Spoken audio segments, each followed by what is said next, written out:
بسم الله الرحمن الرحيم. أتى أمر الله فلا تستعجلوه سبحانه وتعالى عما يشركون.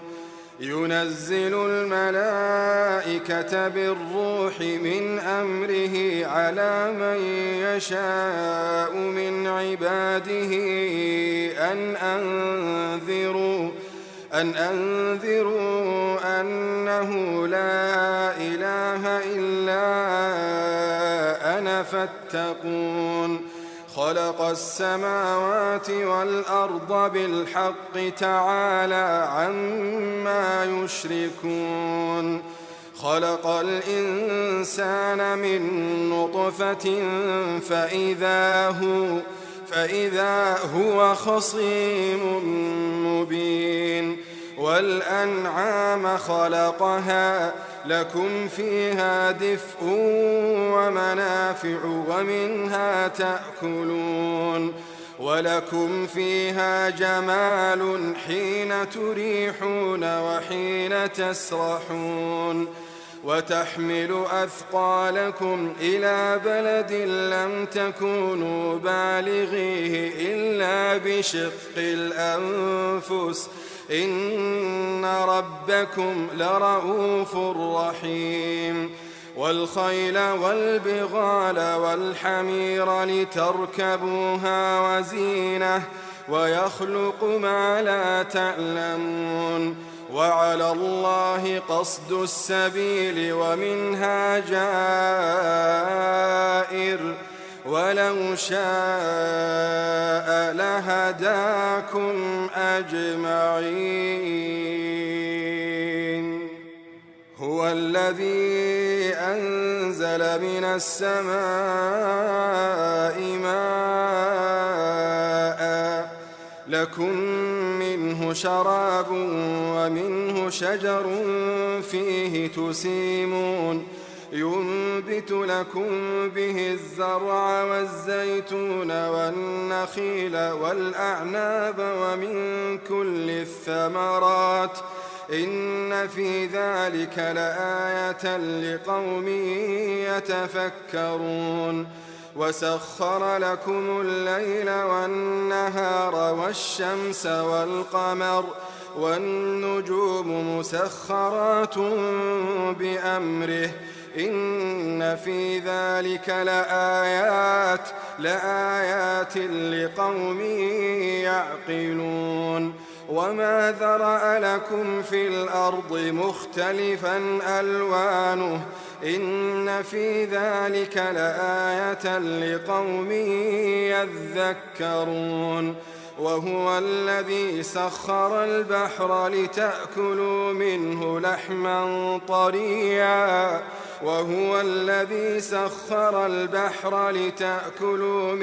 لحما طريا وتستخرجوا منه حلية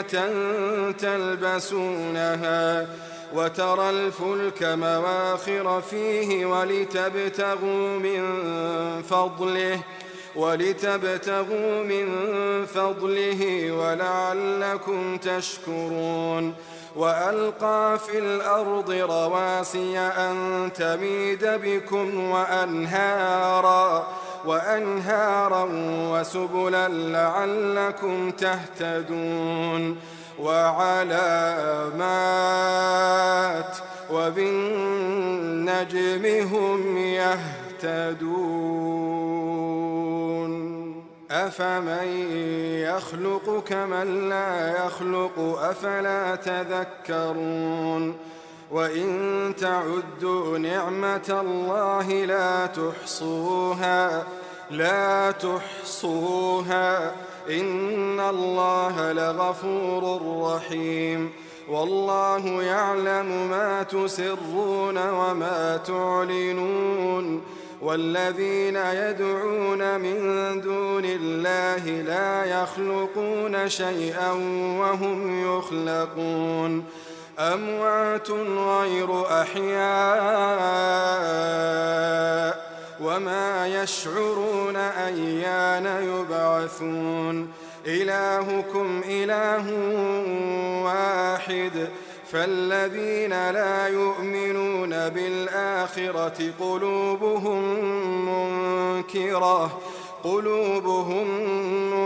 منكرة وهم مستكبرون لا جرم أن الله يعلم ما يسرون وما يعلنون إنه لا يحب المستكبرين وإذا قيل لهم ماذا أنزل ربكم قالوا أساطير الأولين ليحملوا أوزارهم كاملة يوم القيامة ومن أوزار الذين يضلونهم بغير علم ألا ساء ما يزرون قد مكر الذين من قبلهم فأتى الله بنيانهم من القواعد فخر عليهم السقف من فوقهم وأتاهم العذاب من حيث لا يشعرون ثم يوم القيامة يخزيهم ويقول أين شركائي الذين كنتم تشاقون فيهم قال الذين أوتوا العلم إن الخزي اليوم والسوء على الكافرين الذين تتوفاهم الملائكة ظالمي أنفسهم فألقوا السلم ما كنا نعمل من سوء بلى إن الله عليم بما كنتم تعملون فادخلوا أبواب جهنم خالدين فيها فلبئس مثوى المتكبرين وقيل للذين اتقوا ماذا أنزل ربكم قالوا خيرا للذين أحسنوا في هذه الدنيا حسنة ولدار الآخرة خير ولنعم دار المتقين جنات عدن يدخلونها تجري من تحتها الأنهار لهم فيها ما يشاءون كذلك يجزي الله المتقين الذين تتوفاهم الملائكة طيبين يقولون سلام عليكم ادخلوا الجنة بما كنتم تعملون هل ينظرون إلا أن تأتيهم الملائكة أو يأتي أمر ربك كذلك فعل الذين من قبلهم وما ظلمهم الله ولكن كانوا أنفسهم يظلمون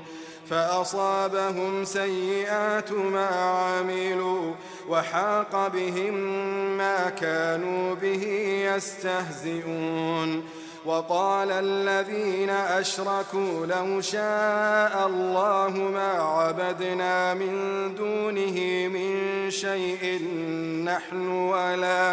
نحن ولا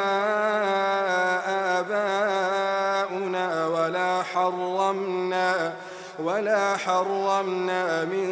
دونه من شيء كذلك فعل الذين من قبلهم فهل على الرسل إلا البلاغ المبين ولقد بعثنا في كل أمة رسولا أن اعبدوا الله واجتنبوا الطاغوت فمنهم من هدى الله ومنهم من حقت عليه الضلالة فسيروا في الأرض فانظروا كيف كان عاقبة المكذبين إن تحرص على هداهم فإن الله لا يهدي من يضل وما لهم من ناصرين وأقسموا بالله جهد أيمانهم لا يبعث الله من يموت بلى وعدا عليه حقا ولكن أكثر الناس لا يعلمون ليبين لهم الذي يختلفون فيه وليعلم الذين كفروا أنهم كانوا كاذبين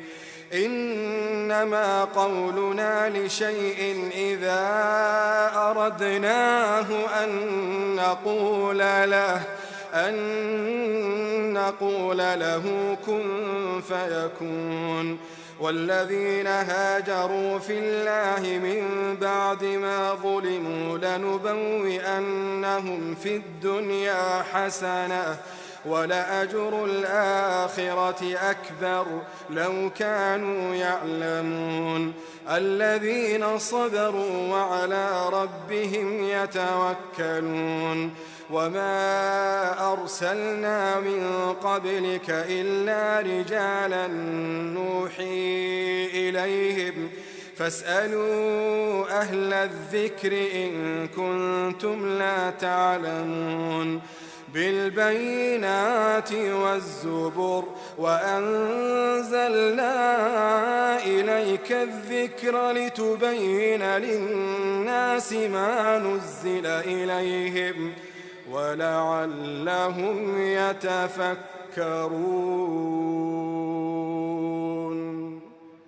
أفأمن الذين مكروا السيئات أن يخسف الله بهم الأرض أو يأتيهم العذاب من حيث لا يشعرون أو يأخذهم في تقلبهم فما هم بمعجزين أو يأخذهم على تخوف فإن ربكم لرؤوف رحيم أولم يروا إلى ما خلق الله من شيء يتفيأ ظلاله عن اليمين والشمائل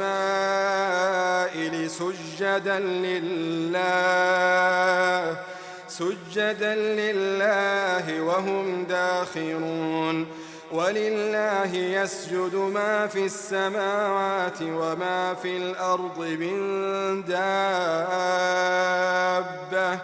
من دابة والملائكة وهم لا يستكبرون يخافون ربهم من فوقهم ويفعلون ما يؤمرون وقال الله لا تتخذوا إلهين اثنين إنما هو إله واحد فإياي فارهبون وله ما في السماوات والأرض وله الدين واصبا أفغير الله تتقون وما بكم من نعمة فمن الله ثم إذا مسكم الضر فإليه تجأرون ثم إذا كشف الضر عنكم إذا فريق منكم بربهم يشركون ليكفروا بما آتيناهم فتمتعوا فسوف تعلمون ويجعلون لما لا يعلمون نصيبا مما رزقناهم تالله لتسألن عما كنتم تفترون ويجعلون لله البنات سبحانه ولهم ما يشتهون وإذا بشر أحدهم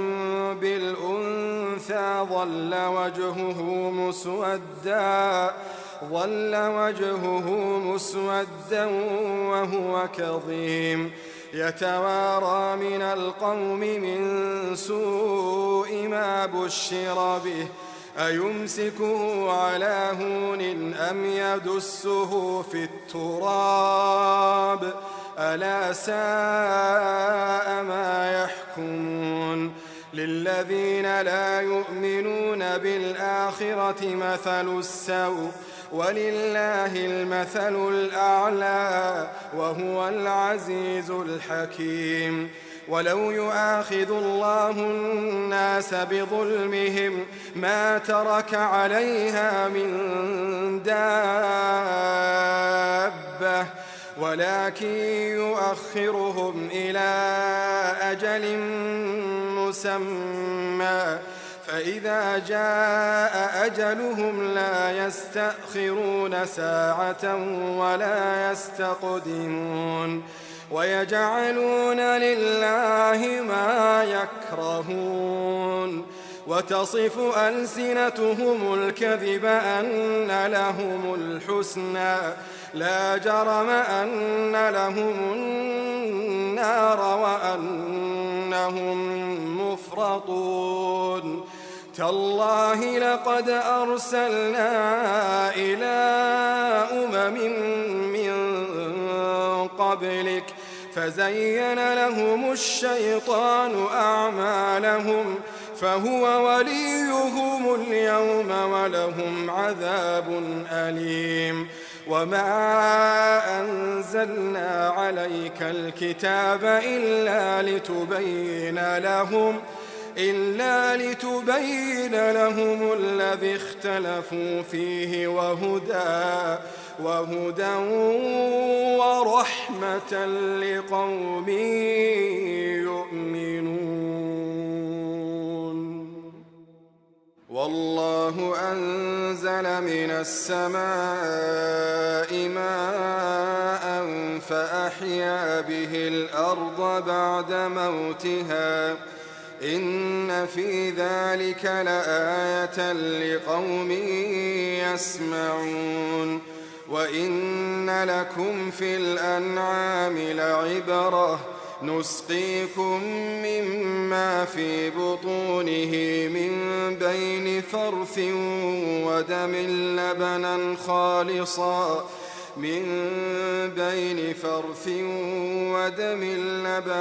خالصا سائغا للشاربين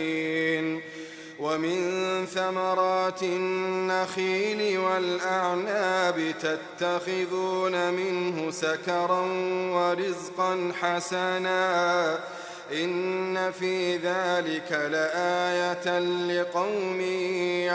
يعقلون وأوحى ربك إلى النحل أن اتخذي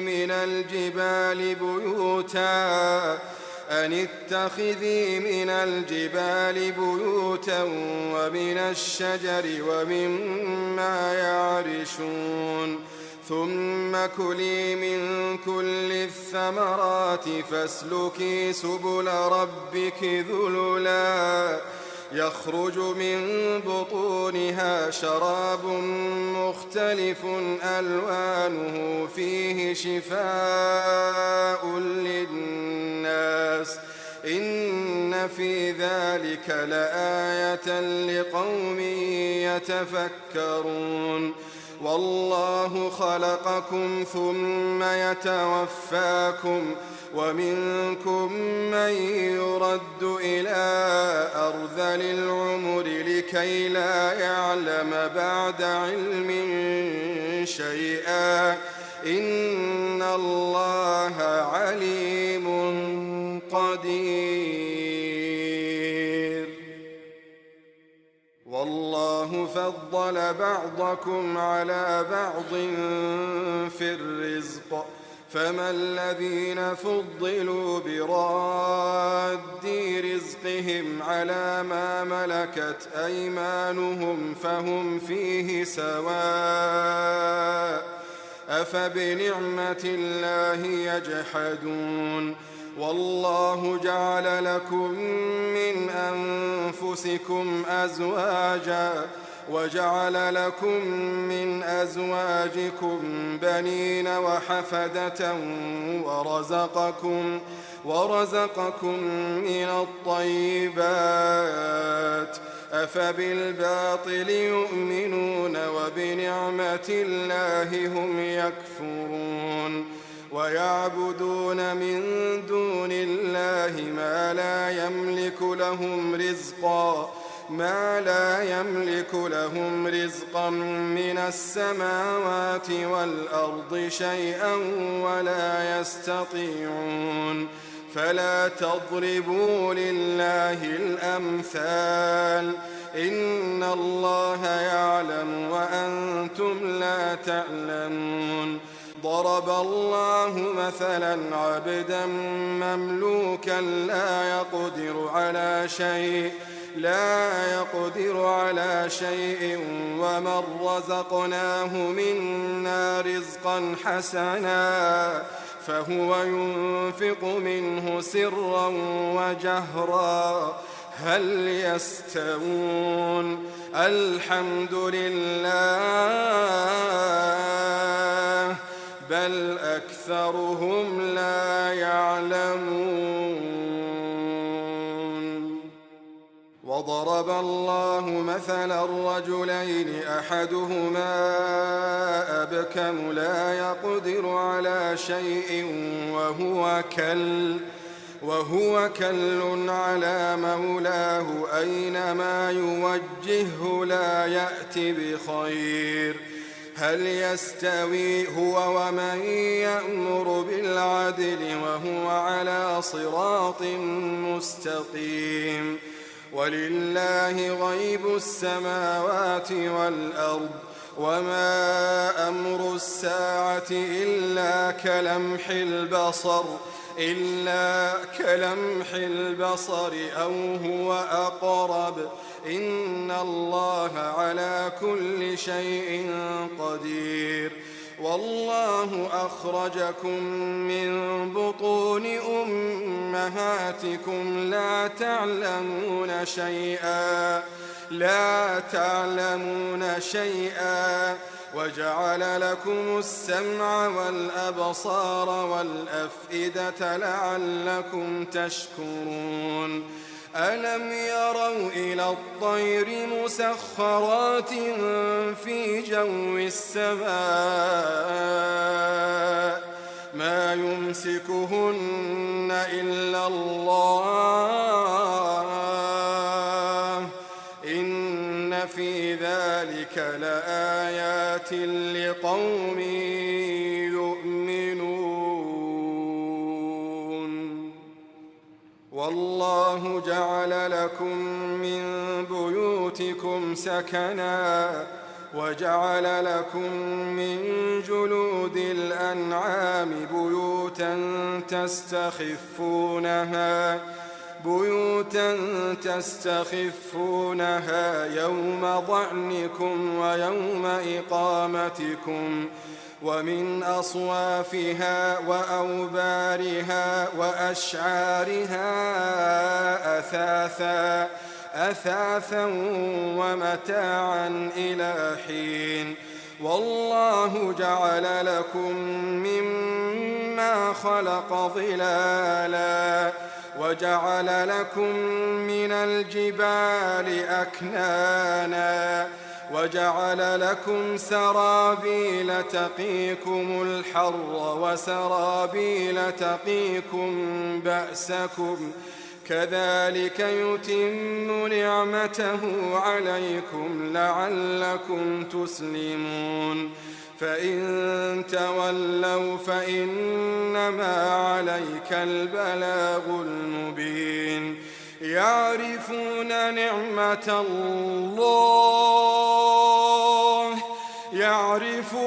نعمة الله ثم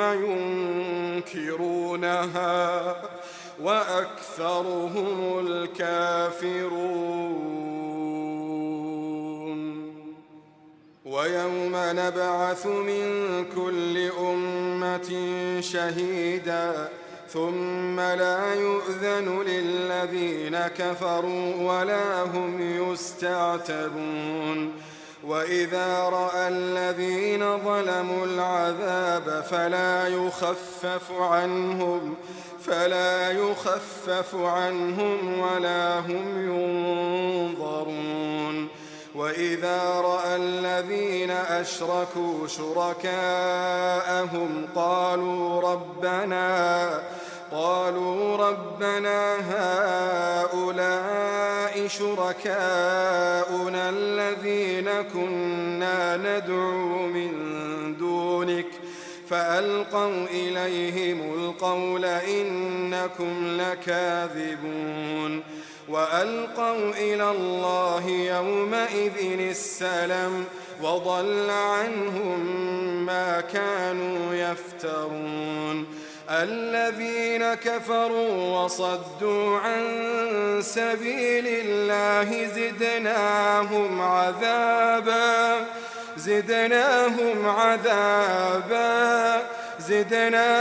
عذابا فوق العذاب بما كانوا يفسدون. ويوم نبعث في كل أمة شهيدا عليهم من أنفسهم وجئنا بك شهيدا على هؤلاء ونزلنا عليك الكتاب تبيانا لكل شيء وهدى ورحمة وبشرى للمسلمين. إن الله يأمر بالعدل والإحسان وإيتاء ذي القربى وينهى عن الفحشاء والمنكر والبغي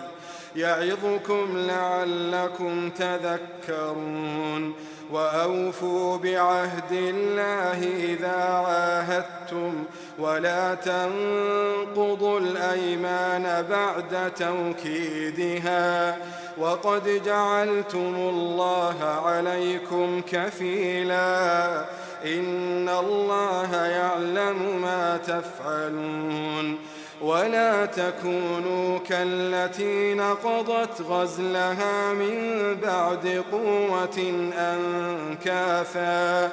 تتخذون أيمانكم دخلا بينكم أن تكون أمة هي أربى من أمة إنما يبلوكم الله به وليبينن لكم يوم القيامة ما كنتم فيه تختلفون. ولو شاء الله لجعلكم أمة واحدة ولكن يضل من يشاء ويهدي من يشاء ولتسألن عما كنتم تعملون ولا تتخذوا أيمانكم دخلا بينكم فتزل قدم بعد ثبوتها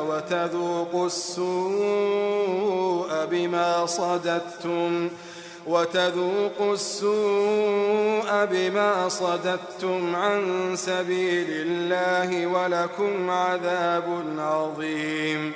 ولا تشتروا بعهد الله ثمنا قليلا إنما عند الله هو خير لكم إن كنتم تعلمون ما عندكم ينفد وما عند الله باق ولنجزين الذين صبروا أجرهم بأحسن ما كانوا يعملون من عمل صالحا من ذكر أو أنثى وهو مؤمن فلنحيينه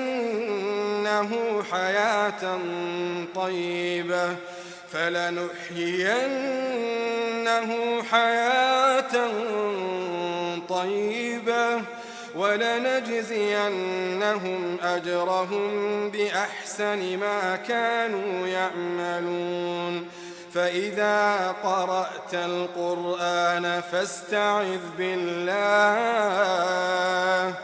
فاستعذ بالله من الشيطان الرجيم فإذا قرأت القرآن فاستعذ بالله من الشيطان الرجيم إنه ليس له سلطان على الذين آمنوا وعلى ربهم يتوكلون إنما سلطانه على الذين يتولونه والذين هم به مشركون وإذا بدلنا آية مكان آية والله أعلم بما ينزل قالوا إنما أنت مفتر بل أكثرهم لا يعلمون قل نزله روح القدس من ربك بالحق ليثبت الذين آمنوا وهدى وبشرى للمسلمين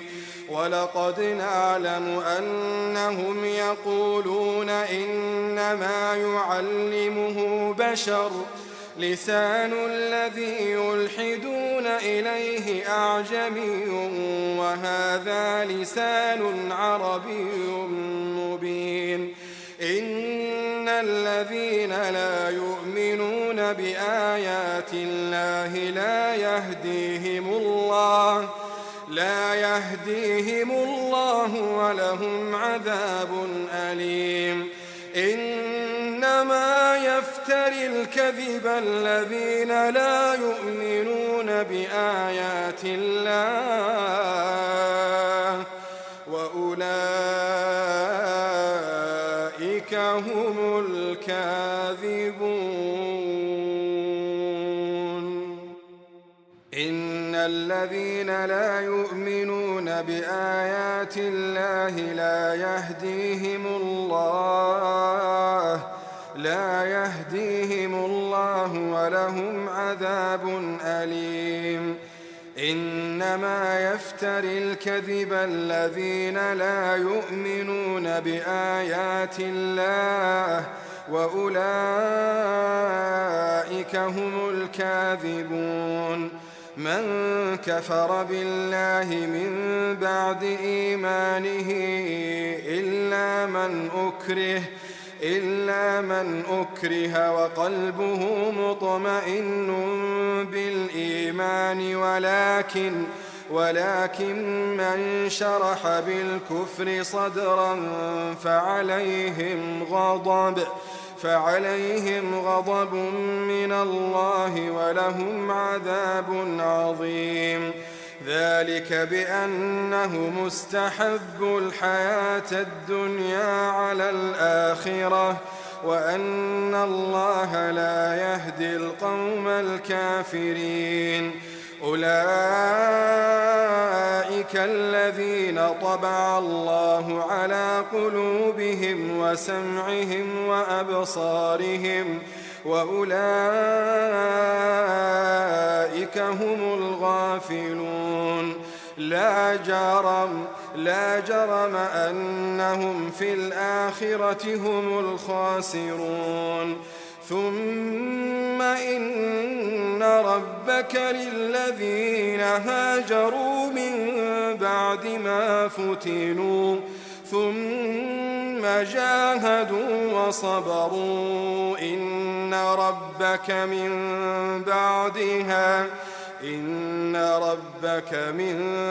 بعدها لغفور رحيم. يوم تأتي كل نفس تجادل عن نفسها وتوفى كل نفس ما عملت وهم لا يظلمون. وضرب الله مثلا قرية كانت آمنة مطمئنة يأتيها رزقها رغدا من كل مكان فكفرت بأنعم الله فأذاقها الله لباس الجوع والخوف بما كانوا يصنعون. ولقد جاءهم رسول منهم فكذبوه فأخذهم العذاب وهم ظالمون. فكلوا مما رزقكم الله حلالا طيبا واشكروا نعمة الله إن كنتم إياه تعبدون. إنما حرم عليكم الميتة والدم ولحم الخنزير وما أهل لغير الله به فمن اضطر غير باغ ولا عاد فإن الله غفور رحيم. ولا تقولوا لما تصف ألسنتكم الكذب هذا حلال وهذا حرام لتفتروا على الله الكذب. إن الذين يفترون على الله الكذب لا يفلحون. متاع قليل ولهم عذاب أليم. وعلى الذين هادوا حرمنا ما قصصنا عليك من قبل وما ظلمناهم ولكن كانوا أنفسهم يظلمون. ثم إن ربك للذين عملوا السوء بجهالة ثم تابوا من بعد ذلك وأصلحوا إن ربك من بعدها لغفور رحيم. إن إبراهيم كان أمة قانتا لله حنيفا ولم يك من المشركين. شاكرا لأنعمه اجتباه وهداه إلى صراط مستقيم. وآتيناه في الدنيا حسنة وإنه في الآخرة لمن الصالحين ثم أوحينا إليك أن اتبع ملة إبراهيم حنيفا وما كان من المشركين إنما جعل السبت على الذين اختلفوا فيه وإن ربك ليحكم بينهم يوم القيامة فيما كانوا فيه يختلفون ادع إلى سبيل ربك بالحكمة والموعظة الحسنة وجادلهم